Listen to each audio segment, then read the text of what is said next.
Black Ops 6 is closer than you think. If you can believe it, the game is going to be out in roughly 3 months. And that's not even including the fact that the Black Ops 6 multiplayer beta and most likely the Black Ops 6 campaign will be playable early before the actual release date. So yeah, the next new era of Call of Duty is coming up really soon, and I wanted to talk about it. Now, as you guys may or may not know, I was invited to Treyarch to play Black Ops 6 multiplayer early, and while I can't talk about that specific gameplay session, Treyarch did spill the beans on a lot of stuff regarding multiplayer especially, but also a little bit of stuff about zombies and the campaign as well. And so far, we do have a good idea of what the game is going to be like, but with this video, I wanted to share some of my biggest concerns, or at least biggest potential concerns with Black Ops 6 with you guys, because anytime I'm streaming, people come in and ask, how was Black Ops 6's multiplayer? Are you excited for the game? What are you concerned about for the game? So that's what I want to do with this video. I want to share some more of my thoughts with you guys and also share some of my potential concerns with the game.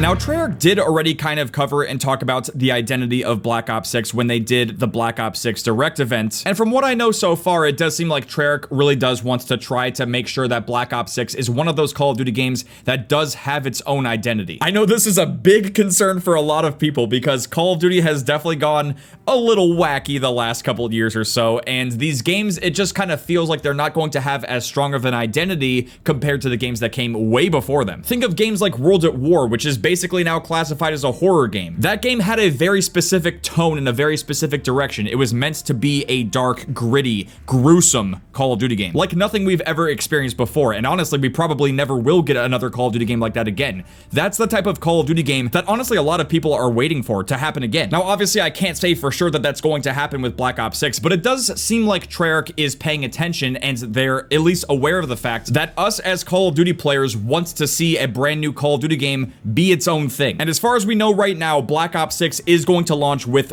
original guns, it's going to have original operators at launch, and it's not going to carry forward anything from Modern Warfare 2 or Modern Warfare 3 into multiplayer specifically. I'm not too sure about zombies, but from what we know so far, it does seem like the guns and operators from Modern Warfare 2 and 3 are going to carry forward into Warzone. Now, as far as it goes for all the specifics and whether or not everything is going or if it's just some of the guns, I don't know if we even know for sure yet. But overall, I do feel like this is more reassuring and this is some good news for the identity of Black Ops 6. It means that the game will be able to launch and it's going to be its own thing and it's not going to be tampered with quite yet. That's not to say that the game is not going to get some kind of crazy or wacky store bundles at some point. I'm sure it's going to happen. We just don't know to what extent they're going to go to. But if it's anything like Black Ops Cold War, then I don't think we'll have to be as worried. It just depends on how far they want to push it. But yeah, it does seem like at least for the launch of the game, they want the game to basically look and play and feel a certain way. Now, as you guys know, I'm not a big Warzone guy, but I do want to mention that I think that this could potentially affect the identity of Warzone. But then again, identity isn't as integral to the Battle Royale experience at this point for Call of Duty. Warzone is an ever-evolving experience that has heavily relied on brand new Call of Duty games to rebrand the identity of Warzone and make it seem interesting again, only for it to fall flat because ultimately new maps and innovations to the gameplay loop are the only real way to make Warzone stand out again. Not just slapping the latest Modern Warfare guns and putting them into the current Warzone experience. It doesn't really add that much, you know? But this could change with one of the next points I'm going to make.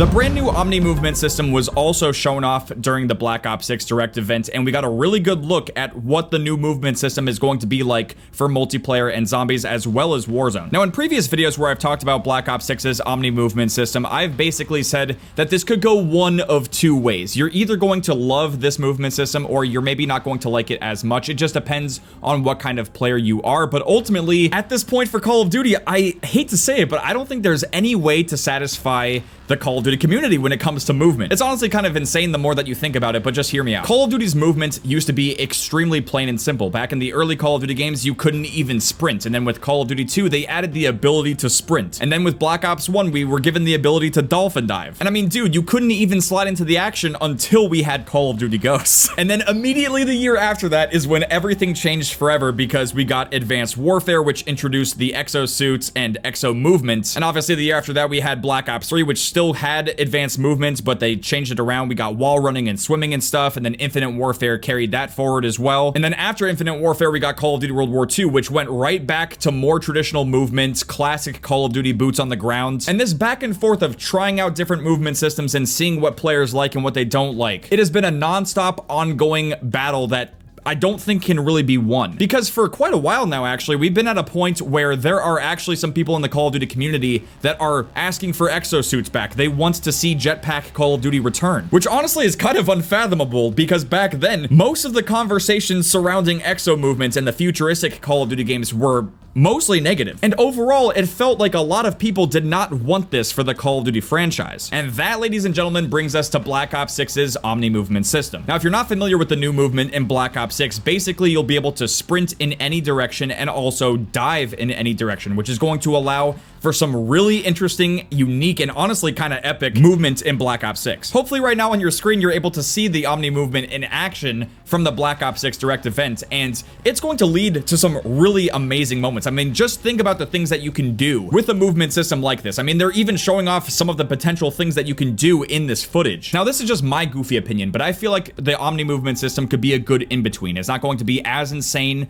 and over the top as exosuits, but it's also not going to be a plain boring movement system, and it is something that's actually new and innovative. So I'm going to give Treyarch the benefit of the doubt on this one. However, since this is a video about my main concerns for Black Ops 6, I think we should pay very close attention to what people are going to do with the Omni movement system. Are people going to abuse it? Are they going to exploit it? My best guess is that if there's a new movement system in a Call of Duty game, there's a pretty good likelihood that something is going to break, and the COD community is going to most likely figure it out before Treyarch does. Because the second that this game gets in the hands of millions of different players and they're playing the game in different ways, they're setting their settings up in different ways, they're gonna find something wrong or broken with the movement system, and Treyarch is going to have to adapt. So we'll have to see how Treyarch responds to the community exploiting the movement system, if it is possible. And look, man, I merc music. I don't need a dime, bitch. I'm still a high roller. I am a betting man, and I'd be willing to bet that something is going to be broken with the movement at launch. And honestly, man, it doesn't necessarily have to be a bad thing. It just depends on how broken it might be and how Treyarch decides to potentially respond or, you know, patch or fix it. A prime example is when Black Ops 3 launched, players figured out how to do a certain movement technique called the G-slide, which honestly was a lot of fun and was great for the Black Ops 3 free run mode, but it did kind of break multiplayer because if you didn't know how to perform a G-slide, you could potentially get dumped on by people that were just flying around the map and able to get to certain spots faster than you, especially in Search and Destroy. Admittedly, it was a really fun movement exploit, but Treyarch did respond pretty quickly and they did fix and remove G-sliding. So if anything like that ends up happening as a result of Black Ops 6's Omni movement system, I feel like Treyarch is more than likely going to patch it and get rid of it. And that conveniently brings me to my next point.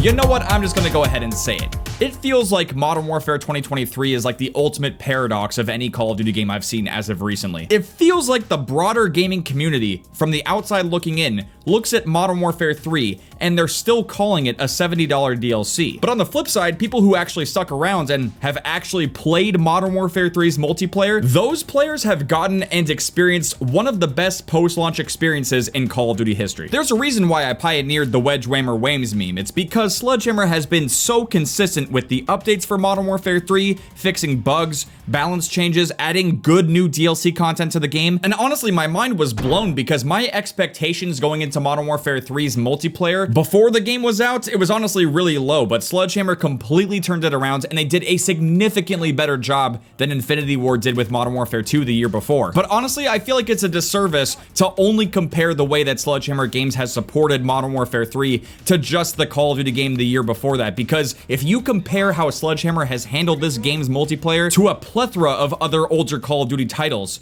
it's not even close. Now, obviously, we all have our different opinions and biases. Like, as a good example, the original Modern Warfare 2. Some people absolutely love and adore that game, even though it was kind of a broken mess. But you can't help but wonder if the original Modern Warfare 2 could have been even better if the game had some decent post-launch support, and if they would have maybe tweaked a couple of things, or maybe patched One Man Army noob tubing. I mean, we'll never know, but that's the main point I'm trying to make, is that Sledgehammer Games has done everything. They've gone above and beyond to make Modern Warfare Warfare 3's multiplayer, at least, the best that it possibly could be. I know people will still have their gripes with the campaign being too short and zombies getting a lack of post-launch support, and Warzone's honestly kind of in the shitter right now too, but I'm specifically just talking about the multiplayer side of things because that's what I still mostly play. And the main reason I'm bringing this up is because Treyarch is going to be expected to continue this trend with Black Ops 6, because if they don't, even if Black Ops 6 has an amazing launch, the game still needs to have really good post-launch support. At this point for Call of Duty, new COD games have effectively become live services, and Sledgehammer Games, in my opinion, is the only team that has really succeeded with making a new Call of Duty game a great live service experience so far. However, there is just one problem with their post-launch design though.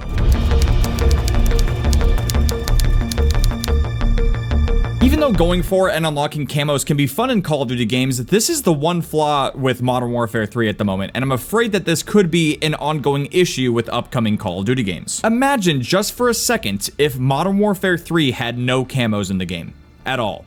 No base camo challenges, no mastery camos, and no event camos. The game would literally go from having almost 1,000 camos to 0. What would you do next? Grind the weekly challenges for aftermarket parts? Well, of course. But aside from that, you're back to playing the game for fun. No!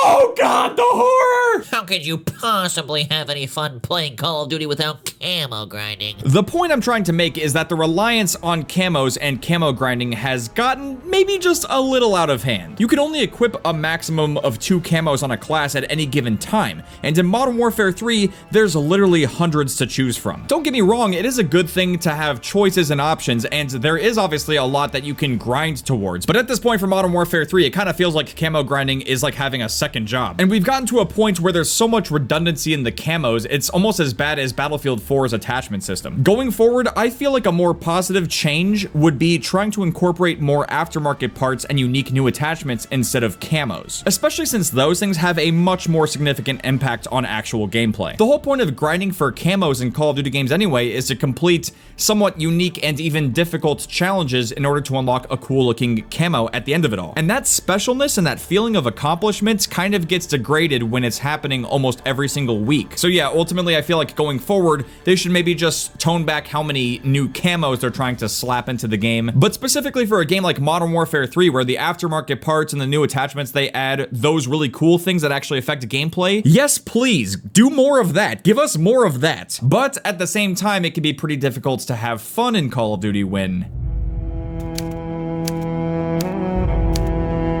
Oh yeah, we're talking about it. Okay, I know. At this point, ranting about skill-based matchmaking is like milking a cow. No one really wants to do it, but if you want that sweet white nectar, then you better keep squeezing. But in all seriousness, skill-based matchmaking for Call of Duty is most likely not going anywhere. Even though it has been addressed and acknowledged by Call of Duty themselves, this doesn't alleviate any of the issues that come as a result of having skill-based matchmaking in casual playlists. And here's just some of those little issues. It defeats the purpose of playing ranked for the most part, since public matches are essentially ranked themselves. People reverse boost to get easier lobbies. People find ways to cheat and exploit to get easier lobbies. It allows other people to invalidate other people's clips and gameplays, since a lot of people assume that everyone is either cheating or exploiting the game in some way, shape, or form, which regardless if that's true or not, it makes the game less entertaining and enjoyable to watch. The driving factor for skill-based matchmaking, though, is ultimately player retention. And Call of Duty themselves have acknowledged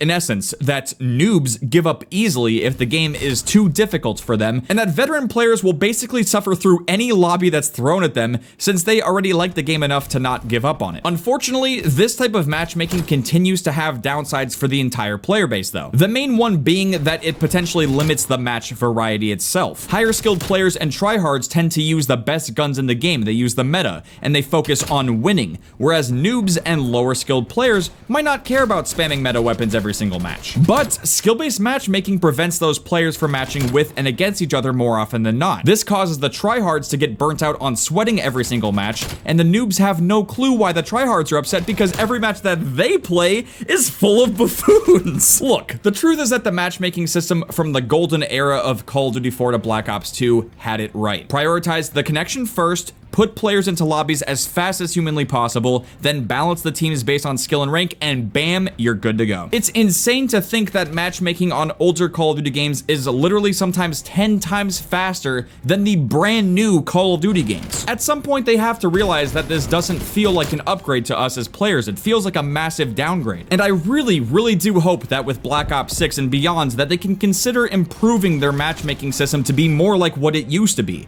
Especially since X-Defiant is their main competition at the moment, and that game has no skill-based matchmaking in the casual playlists. And as a result, you get to waste less time sitting around waiting for a match, and more time screaming at an entire team using spider bots. AKA when you match up against our squad. Yeah, I know, we're terrible people. But that's part of having fun, is that we don't care about skill and balance and all that nonsense. We just want to get on a good, fun video game and just goof around with our buddies and have a good time and make some good memories. Everything else is just details. It's not as important. But look, man, facts are facts. Even though I'm sure most of the Call of Duty community doesn't want skill-based matchmaking to be infiltrating and manipulating and potentially ruining the casual public match experience in Call of Duty, there has to be some reason. There has to be something positive that's coming as a result of skill-based matchmaking continuing to be so strong in these newer Call of Duty games. And the main point that, like I said, Call of Duty themselves acknowledge is player retention. So ultimately, I feel like we need to come to some kind of compromise. We need to find some kind of solution. And ultimately, I feel like that solution is to just speed up the matchmaking process itself. If they can make it faster and get us into games quicker, I think that alone would be a big step in the right direction. Because one thing that is so frustrating is trying to find a match in a new Call of Duty game, but it can take minutes just to find something because the matchmaking system itself has just gotten too complex. And obviously, if there's too many variables and there's too much going on, and the matchmaking system is too complex versus a simplified matchmaking system, obviously the simple system is going to be faster and more efficient compared to the complex one. Just make it dumb, bro. Make the matchmaking system dumb. That's a smart idea. Thank you for listening. But in all seriousness, I'm really looking forward to Black Ops 6. I've been waiting on a new Treyarch game for quite some time because at this point, it feels like Treyarch is the only studio, aside from maybe Sledgehammer Games now, that is able to deliver a full Call of Duty experience and simply just deliver a good, solid, all-around Call of Duty game. The good news is that Treyarch has had plenty of time to be able to work on Black Ops 6 and develop it and polish it and make sure that it's the best possible game that they can release, which is great to hear. I think they've had roughly 3 to 4 years of development time for this specific game, which is just awesome news. And if Sledgehammer Games was able to take Modern Warfare 3 and at least make the multiplayer extremely good and well updated and supported, then I think we're in good hands with Treyarch for this year. But yeah, man, that's gonna do it for this video. Thank you guys very much for watching. I really do hope you guys enjoyed this video. Definitely let me know in the comments what your biggest concerns are for Black Ops 6. And if you guys did enjoy this video, make sure to drop a like, subscribe if you want to see some more Black Ops 6 stuff, and I'll see you guys later. Outcome, Franco.